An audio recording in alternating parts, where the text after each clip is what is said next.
It's Monaco, baby. One of my favourite races of the year, not for the race itself, because I find the race itself a little bit boring. They need to do a few new things to make that race more interesting. But for me, qualifying is everything. It separates the good and the bad. If you nail qualifying, you are among the greats. Look at Lando Norris last year, absolutely sensational. Nailed qualifying, nailed the race.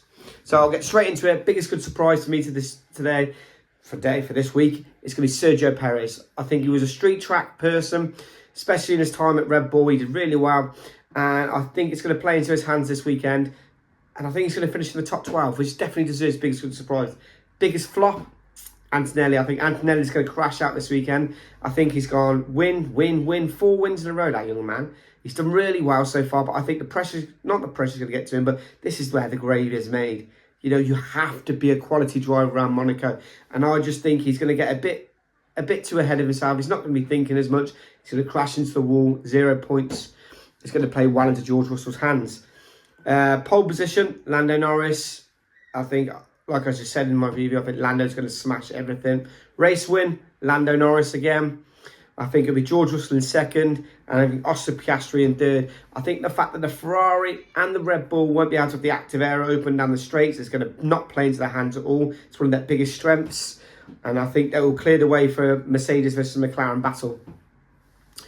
That's my predictions, really.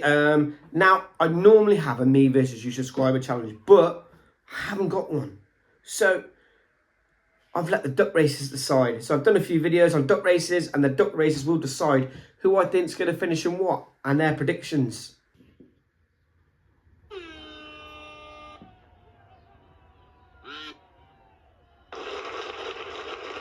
There we go.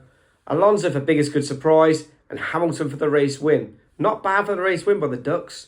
Maybe Alonso might be a bit of a far-fetched, but we don't know. If I can't beat the Ducks, what's the point of racing, eh?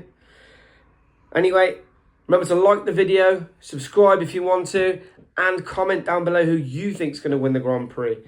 And remember, it's a fancy F1 league as well. If you haven't done your teams, you need to get them in as soon as possible. And I'll see you on the other end of this video when we do our race preview. And remember, if you're not first, you're last.